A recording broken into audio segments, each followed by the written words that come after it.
जाऊया. मत्तयाचं शुभवर्तमान 5वा अध्याय आणि 5वं वचन. मत्तय 5:5 आपण जो विषय आरंभलेला आहे त्या अनुषंगाने कोणाला मिळालं तर कृपा करून वाचा. मत्तय 5:5.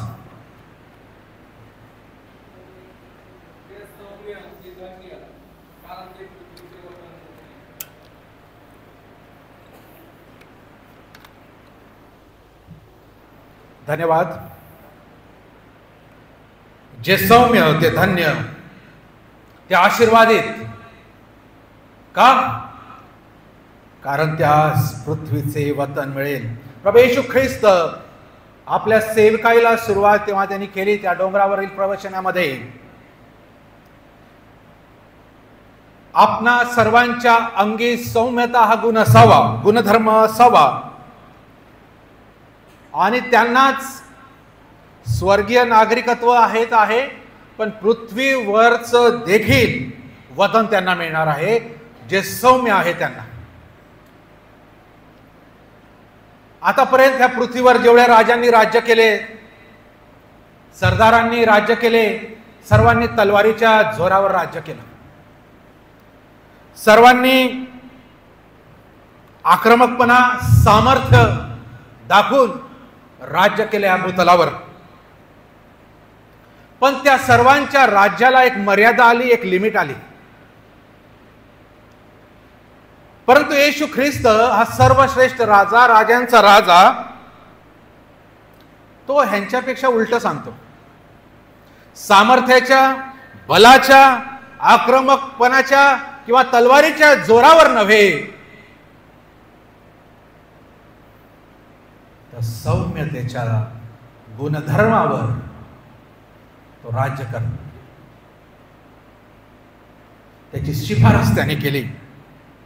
सौम्यतेला मराठी भाषेमध्ये इतर शब्द आहे. लीनता आहे, विनयशीलता आहे आणि मनाचा मृदूपणा यासारखे शब्द पण सौम्यतेसाठी वापरण्यात आले आहेत. जर अधिक सोप्या भाषेत जर सांगायचं झालं, कोणीही आपल्या विरोधामध्ये केलेल्या अपराधांबद्दल अथवा आपले मन दुखावल्याबद्दल सूड भावना न बाळगता त्याला क्षमा करणे आणि ती गोष्ट पूर्णपणे विसरून जाणे याला सौम्यता म्हणतात. कोणीही आपल्या विरुद्ध अथवा आपले मन दुखवतो त्याच्याबद्दल कोणताही सूड न बाळगून उलट ते विसरून जाणं, असा गुण ज्याच्या ठायी आहे त्या लोकांना पृथ्वीचं वतन मिळणार आहे. येशू म्हणतो, परंतु पुष्कळदा आम्ही त्याच्या विरुद्ध वागतो. स्वतःच्या अधिकारांचा किंवा स्वतःच्या सामर्थ्याचा उपयोग त्याच्या आमच्या स्वतःसाठी करतो. आमच्या अधिकारांचा, आमच्या सामर्थ्याचा उपयोग आम्ही दुसऱ्यांच्या भल्या करण्याकरिता, परमेश्वराच्या गौरवाकरिता उपयोगात आणावे असं येशू म्हणतो. आणि त्यांनी स्वतः सांगितलं. लुकाचं शुभवर्तमान याचा 6वा अध्याय आणि त्याच्या 28 आणि 29 वचनामध्ये येशू म्हणतो, लूक 6:28 आणि 29 मध्ये येशू म्हणतो, जे तुम्हाला शाप देतात त्यास आशीर्वाद द्या, जे तुमची निर्भत्सना करीतात त्यांच्यासाठी प्रार्थना करा. जो तुझ्या एका गालावर मारितो त्याच पुढे दुसराही कर, आणि जो तुझा अंगरखा घेतो त्याला तुझी बंडी द्यावयास अवमान करू नको.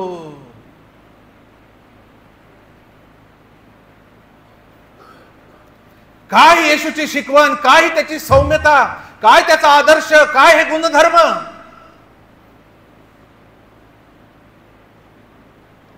जो तुला शाप देतो, शिव्या देतो, त्याला तू काय कर, त्याला आशीर्वाद दे. जो तुझी निर्भत्सना करतो, तुझी चेष्टा करतो, तुझ्या चुगल्या चहाड्या करतो, तुझ्याविषयी वाईट बोलतो, त्याचं काय कर?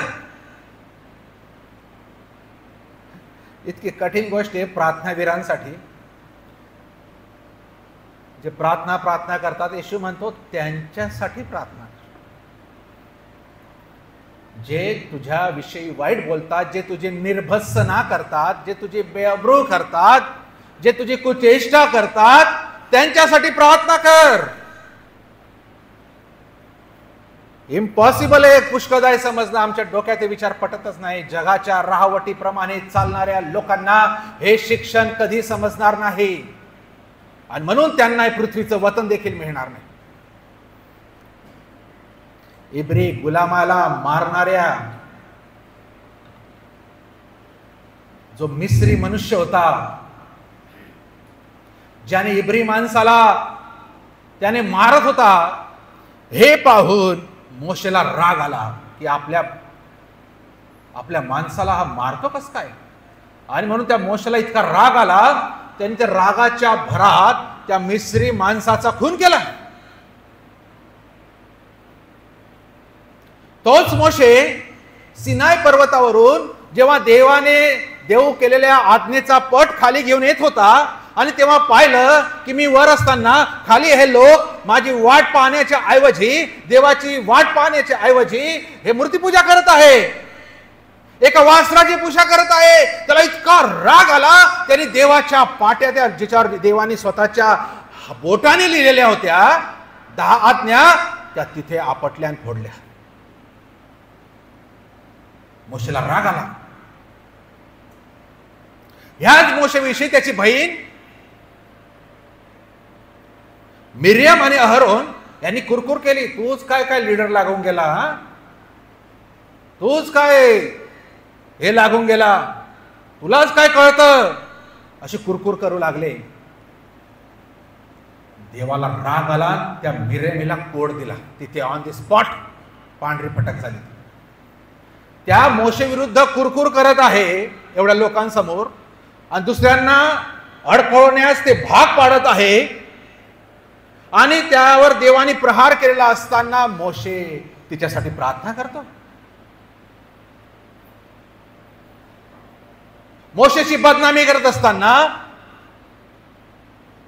मोशेचे अधिकाराविषयी प्रश्नचिन्ह उभं करत असताना,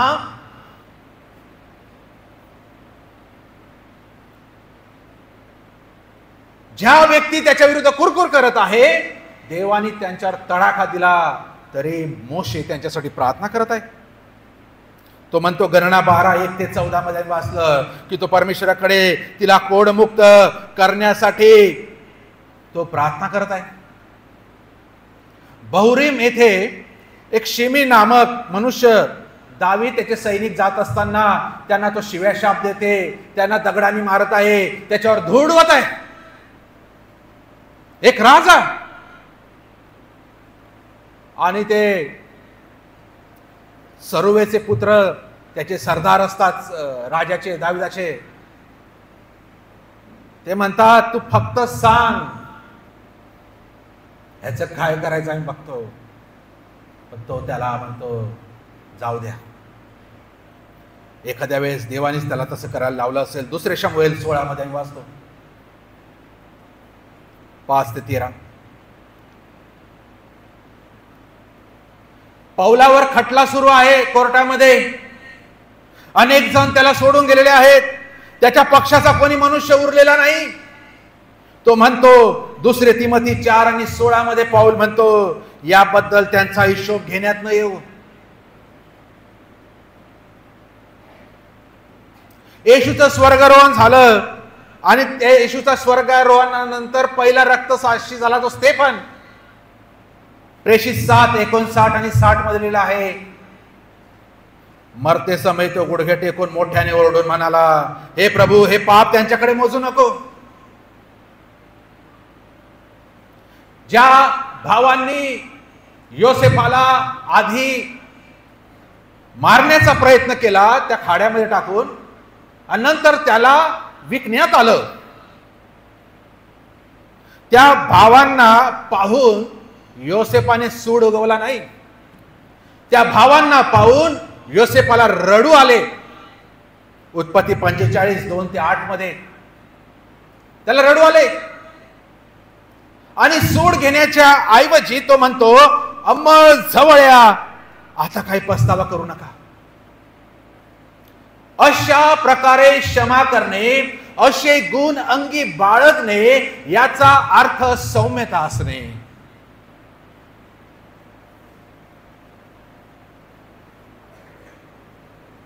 ऊर देश सोडून जेव्हा अब्राम आणि त्याचा पुतण्या लोट हे निघाले आणि ह्या दोघांमध्ये एवढी संपत्ती वाढली, त्यांचे गुरेढोरे वाढले आणि त्यामुळे त्यांच्या गुराख्यांमध्ये सतत भांडणं व्हायला लागली.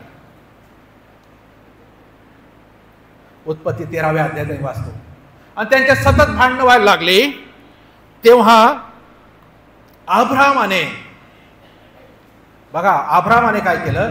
अब्राम वयाने मोठा, सिनियर, त्याला हक्क आहे, तो सर्वप्रथम आहे, तो निवडू शकतो. पण त्यांनी संधी आपल्या पुतण्याला दिली आणि तो म्हणतो, तू डावीकडे गेलास तर मी उजवीकडे जाईल, तू उजवीकडे गेलास तर मी डावीकडे जाईल. स्वतःचा स्वार्थ सोडून अब्रामाने सौम्यता दाखवली.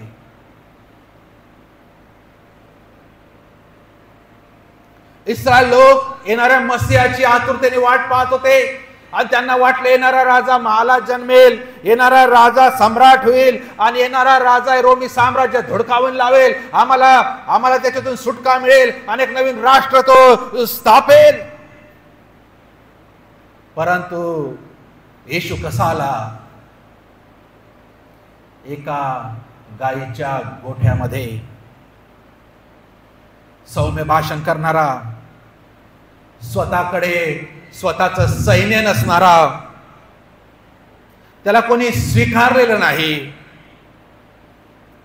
त्याचा त्यांनी विरोध केला, त्याचा द्वेष केला आणि नंतर त्याला वधस्तंभावर खिळून मारलं.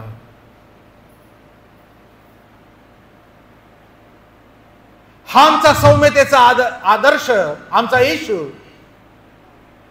एशिया त्याच्याविषयी भविष्यवाणी करताना एशिया 42 आणि त्याच्या 1 ते 4 मध्ये लिहिला आहे, तो गवगवा न करणारा व आपला स्वर सौम्य राखणारा होता.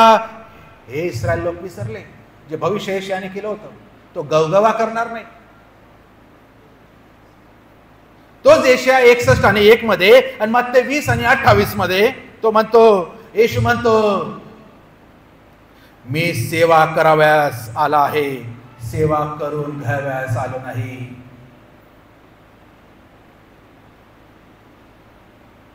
मी सेवा करायला आलेलो आहे, मी सेवा करून घ्यायला आलेलो नाही.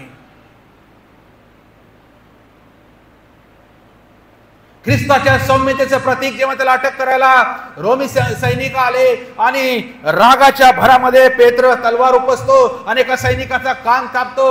आमचा ख्रिस्त त्याही परिस्थितीमध्ये तो कान उचलतो आणि त्या सैनिकाच्या कानाच्या जागी तो कान पूर्ववत लावतो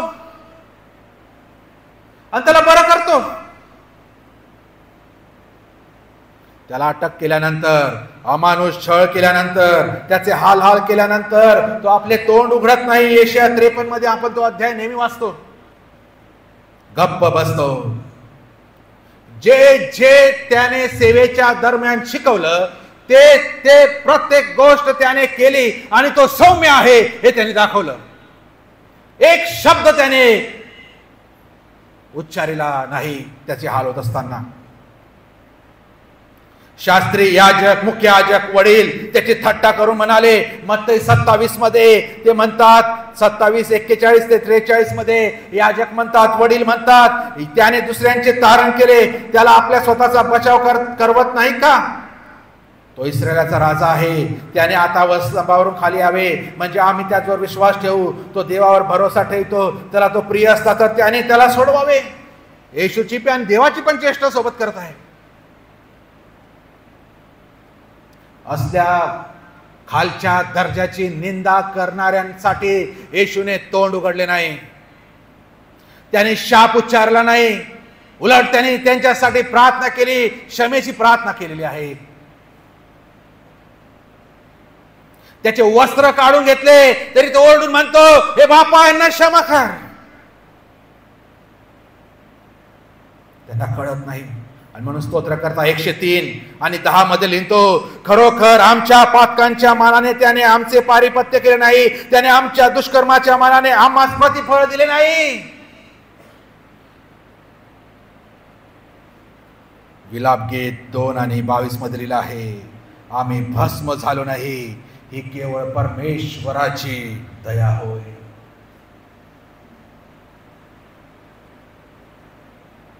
जर त्याने सौम्यता दाखवली नसती वधस्तंभावर तर काय झालं असतं? पुष्कळांना त्या वधस्तंभावर येशूने दाखवलेली सौम्यता रुचली नाही, आवडली नाही, पसंत पडली नाही.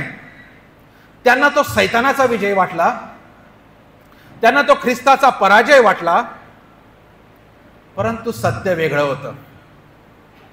वर ख्रिस्त पराजित झालेला दिसत असला तरी, त्याने सौम्यता धारण केलेली असली तरी त्याच्या मागे जबरदस्त सामर्थ्य होतं. एक उदाहरण आहे. मुलांना शांत बसा. हे कोणाचे लेकर आहे? ते शांत बसवा. यहोशुआचं पुस्तक 8वा अध्याय 10 ते 29 हे वचन आपण घरी वाचूया. फार महत्वाचं आहे. यहोशुआचं पुस्तक 8वा अध्याय 10 ते 29 ते एक घटना घडलेली आहे. व्यूह रचना कशी करायची. आज पण इस्रायल लोक एवढेच हुशार आहेत. आणि त्या काळामध्ये त्यांनी काय केलं,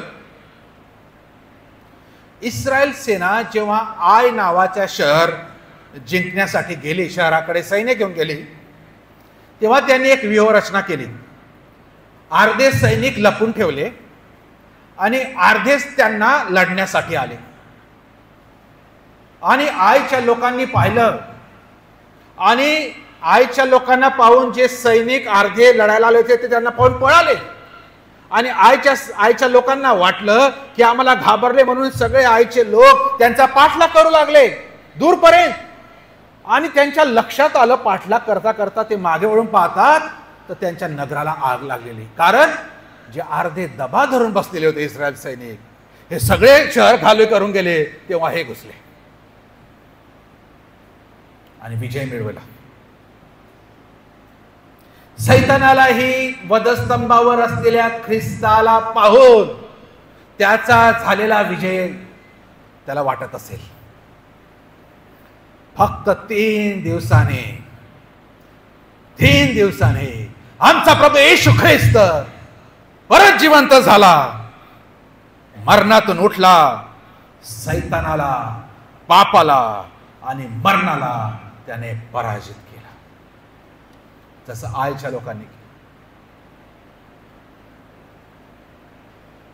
म्हणून तो ख्रिस्त म्हणतो, मत्तई 11 आणि 29 मध्ये ख्रिस्त म्हणतो, मी जो मनाचा सौम्य व लीन त्या मजपासून शिका, म्हणजे तुमच्या जीवास विश्रांती मिळेल. मी जो मनाचा सौम्य आहे, मी जो मनाचा लीन आहे, माझ्यापासून शिका, म्हणजे तुमच्या जीवाला विश्रांती मिळेल. कोणीतरी वाचा 1 पेत्र 2 21 ते 23.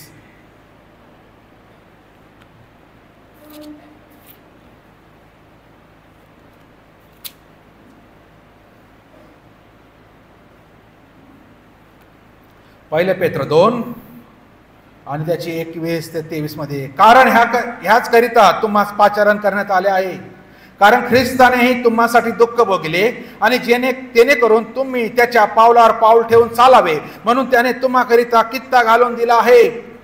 त्याने पाप केले नाही आणि त्याच्या मुखात कपट आढळले नाही. त्याची निंदा होत असता त्याने उलट निंदा केली नाही.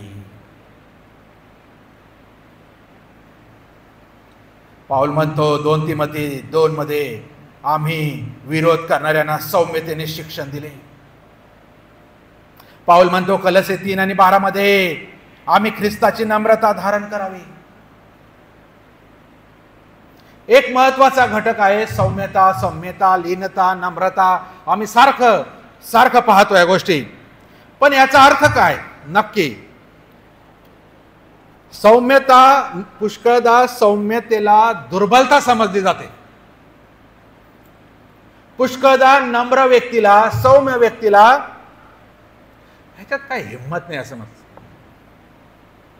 हा तर डरपोक आहे, हा तर भित्रा आहे असं लेबल चिटकवलं जातं सौम्य व्यक्तीला. जो प्रभू येशू ख्रिस्त येरुशलेम मध्ये त्याने प्रवेश केला त्यावेळी त्याने कधी न बसलेल्या गाढवीच्या शिंगराला आणण्यासाठी सांगितलं आणि त्यावर तो बसला. म्हणजे त्याने गाढवीच्या शिंगरावर बसून तो सौम्य राजा आहे हे त्याने दाखवलं. त्याचबरोबर ज्या शिंगरावर कोणी बसलं नव्हतं, जरी तो शिंगर होता पण त्याच्यात जनावराची ताकद होती. शक्यता होती एवढा गोंधळ चाललेला आहे, एवढे लोक आहे आणि त्यावर कधी कोणी न बसलेला व्यक्ती, 60, 70, 80 किलोचा व्यक्ती त्याच्यावर येशू बसतो. स्वाभाविक आहे ते गांगारून गेलं असतं गर्दीमध्ये. तो आवाज पाहून त्याच्या पुढे ते कपडे टाकत आहे, झावळ्या टाकत आहे. त्याच्यासाठी पहिली वेळ होती, त्याला कोणी ट्रेनिंग दिलेली नव्हती. पण तरीही ते गाढवीचं शिंगरू येशू बसल्यामुळे व्यवस्थित गेलं शेवटपर्यंत. म्हणजे येशू गाढवीच्या शिंगरावर बसून तो सौम्य आहे दाखवत असताना तो सामर्थ्य पण आहे, त्याला कंट्रोल करायचं हे तो दाखवत आहे. सौम्यता म्हणजे भित्रेपणा नाही, नम्रता म्हणजे भित्रेपणा नाही, तर आपली शक्ती नियंत्रित ठेवण्याचं काम जो करतो तो पण सौम्य आहे. येशूने सांगितलं, मी जर माझ्या पित्याकडे प्रार्थना केली ना, तो लिजन्स देवदूत पाठवेल. म्हणजे सैन्य, एका लिजन्स मध्ये 6,000 सैन्य रोमी साम्राज्यामध्ये लिजनची तुकडी असायची. एका तुकडीत 6,000 सैनिक असायचे. म्हणजे येशूने जर प्रार्थना केली असती पित्याकडे, पित्या आहे मला माझ्या विरुद्ध असं करत आहे, मला तू वाचव, इतके देवदूत आले असते, ह्यांना पळायला जागा कमी पडली असते. त्याच्यात शक्ती आहे, त्याच्यात सामर्थ्य आहे. तो नुसता बोलला असता तर सर्व काही भस्म होऊन गेलं असतं. पण तो शांत आहे. म्हणून शांत पाण्यासोबत मजाक करायची नाही, त्याची गहराई असते. सौम्यता म्हणजे दुर्बलता नाही, सौम्यता म्हणजे भित्रेपणा नाही, तर तो सौम्य व्यक्ती त्याच्यात शक्ती असून, त्याच्यात कुवत असून, त्याच्यात सामर्थ्य असून तो शांत आहे. येशू शांत होता. म्हणून सौम्यता ही दुर्बलता कधीही असू शकत नाही. पाऊल म्हणतो 1 पेत्र 3 आणि 15 मध्ये पाऊल म्हणतो, तुम्ही सौम्य असा परंतु तत्परतेने उत्तर देणारे असा. सौम्य म्हणजे फक्त मान खाली घालून फिरणं नाही. सौम्य असा पण धार्मिकतेसाठी, देवासाठी, देवाच्या राज्यासाठी, सत्यतेसाठी, चांगुलपणासाठी तत्परतेने उत्तर देणारे पण असा. पाऊल म्हणतो, पाऊल स्वतः सौम्य होता, परंतु त्याला जी अटक झाली होती विनाकारण, त्याविषयी धैर्याने तो बोलतो. प्रेषित 22, 25 ते 28, प्रेषित 24, 10 ते 13, प्रेषित 25, 10 ते 12. एक शेवटलं वचन वाचून घेऊया. प्रेषित 25, 10 ते 12 मध्ये.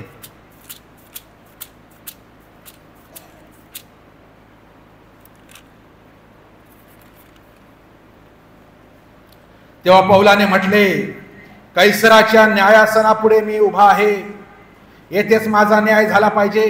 मी यहूद्यांचा का अपराध केला नाही हे आपणही चांगले जाणता. मी अपराध केला असता किंवा मरणास योग्य असे काही केले असते तर मी मराव्यास तयार आहे असे नाही. परंतु त्यांनी माझ्यावर जे आरोप ठेवले आहेत त्यातला एकही जर खरा ठरत नाही तर मला त्यांच्या स्वाधीन करण्याचा कोणालाही अधिकार नाही. मी कैसराजवळ न्याय मागतो. तेव्हा फेस्ताने सभेची मस्तक देऊन उत्तर दिले, तू कैसराजवळ न्याय मागितला आहेस तर कैसरापुढे जाशील.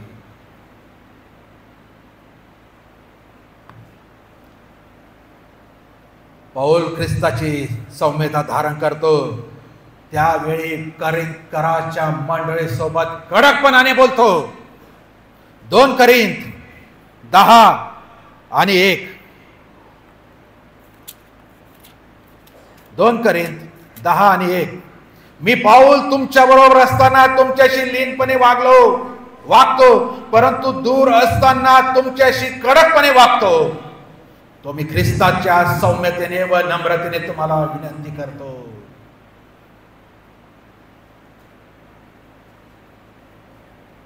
ही बाब वडील जनांना उदाहरण आहे.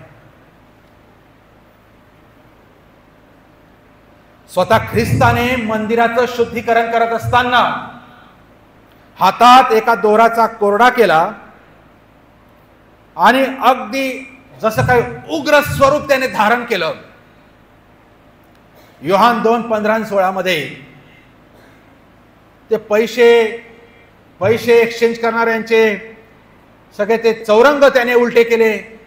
कबूतर पक्षी विकणारे प्राणी विकणाऱ्यांना त्याने पळून पिटाळून लावलं, तिथून हाकलून लावलं त्याने.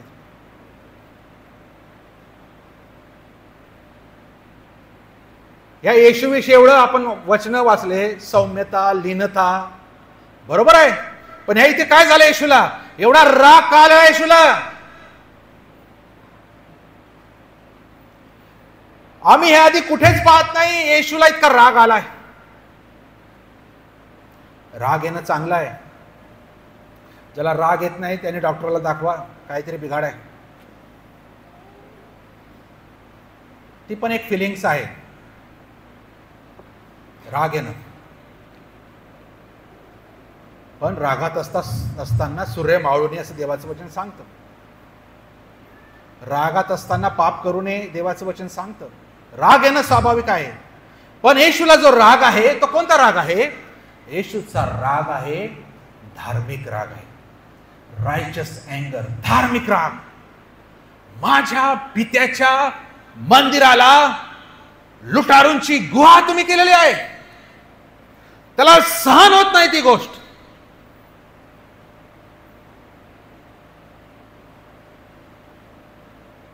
देवाच्या मंडळीमध्ये, देवाच्या मंदिरामध्ये, देवाच्या राज्यामध्ये, देवाच्या कामामध्ये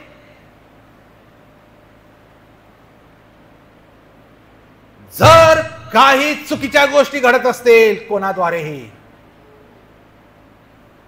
आम्हाला राग यायलाच पाहिजे.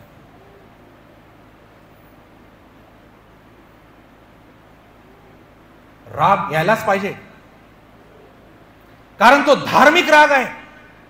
जर आला नाही तर आम्ही मेलेलो आहे समजा.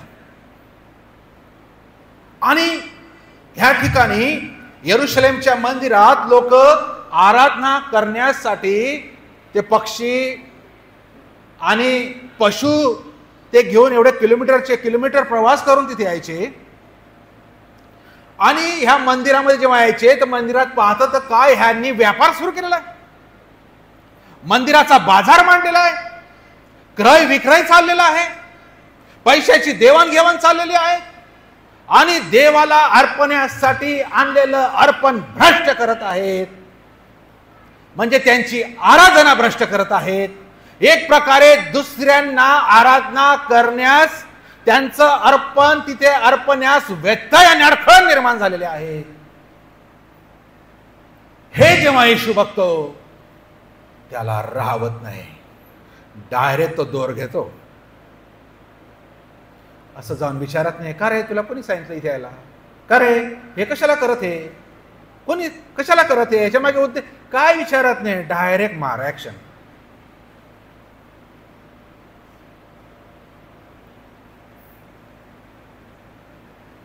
सर्वसाधारणपणे शांत असलेला येशू, प्रेमळ स्वभावाचा येशू, क्षमा करणारा येशू, आज त्याला काय झालं? आज त्याला एवढा क्रोध का आला? धार्मिकतेच्या शुद्धतेसाठी येशू उभा आहे एकटा. मंदिराच्या शुद्धीकरणासाठी उभा आहे येशू एकटा. मंदिराच्या मध्ये अयोग्य रीतीने चाललेले धंदे बंद करायला उभा आहे येशू एकटा.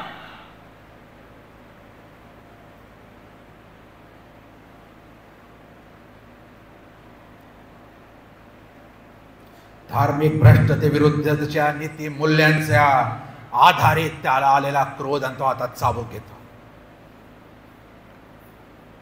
सराफांचे नाणे तो विखरून टाकतो, टेबल उलटी पालटी करून टाकतो, मंदिरातले टेबल उलटी पालटी करून टाकतो ज्या ठिकाणी ते पैशांचा व्यवहार करत होते. वेळ नाही हा विषय पण नाही. एक दिवस आपण हा विषय घेऊ, मंदिराचं शुद्धीकरणाचा डिटेल मध्ये घेऊ. हा विषयात विषय आला म्हणून मी सांगत आहे. सौम्यता म्हणजे दुर्बलता नव्हे. सौम्यता म्हणजे भित्रेपणा नव्हे. ज्याला धार्मिक गोष्टींसाठी आवेश नाही तो लाख सौम्य दाखवत असेल अपूर्ण आहे.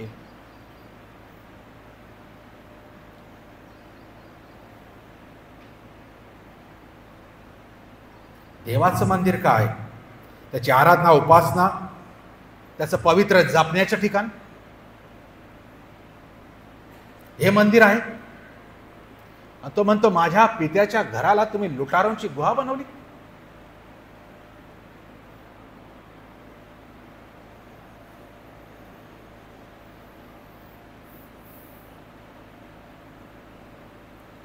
तोच प्रश्न आध्यात्मिक रीतीने येतो जेव्हा मी इथे येतो. मी सांगितलं, जेव्हा मी इथे येतो का आमचं हृदयरूपी मंदिर शुद्ध आहे? जेव्हा आम्ही आराधना करतो ते शुद्ध आहे का त्यामध्ये हा क्रय विक्रय सगळा चाललेला आहे? येशूला बिलकुल आवडत नाही. आमची आराधना, आमची उपासना आत्मिक आहे का फक्त परंपरा आणि देणग्यावर आधारित आहे? आमचं ख्रिस्ती जीवन आवेशाने येशू सारखं आहे का फक्त धर्माचं प्रदर्शन आम्ही मांडून ठेवलेलं आहे?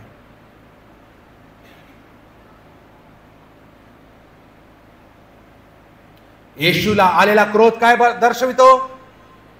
धार्मिक भ्रष्टते विरुद्ध आलेला क्रोध. मंदिरात व्यापार चालू होता, काय दर्शवितं? आध्यात्मिक भ्रष्टता तिथे झालेली आहे ह्याचं ते प्रतीक. देवाचं मंदिर, त्याच्या पवित्रतेचं स्थान,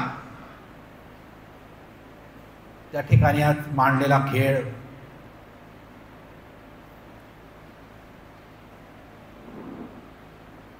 येशू म्हणतो मत्तई 11:29 मध्ये, मी सौम्य व नम्र हृदयाचा आहे.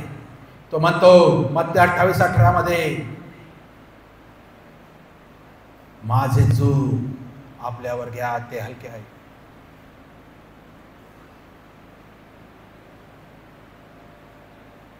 तो म्हणतो संपूर्ण अधिकार मला दिलेला आहे. येशू म्हणतो सौम्यता म्हणजे कमजोरी नाही. सौम्यता म्हणजे सामर्थ्य असताना देखील स्वतःला संयमित ठेवणं, स्वतःला नियंत्रित ठेवणं, आणि वेळ आली तेव्हा त्या सामर्थ्याचा वापर पण करणं. आणि म्हणून देवाचं वचन सांगतं सैतानाला आडवे व्हा. म्हणजे आडवे व्हायला लावलं. भ्यायची गरज नाही, भिण्याची बिलकुल गरज नाही, पळायची गरज नाही. त्याला फेस टू फेस आडवे व्हा, म्हणजे तो पळल. दाखवा मी काय भित्रा नाही.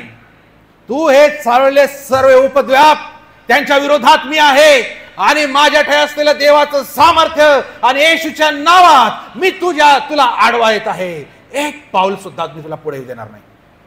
एक पाऊल सुद्धा मी माझ्या मंडळीमध्ये, माझ्या कुटुंबामध्ये, माझ्या घरामध्ये, माझ्या मंदिरामध्ये एक पाऊल देखील तुझी अव्यवस्था आणि गोंधळ मी येऊ देणार नाही, त्याच्यासाठी मी उभा आहे. दुनिया इकडचे तिकडे होऊन जावं.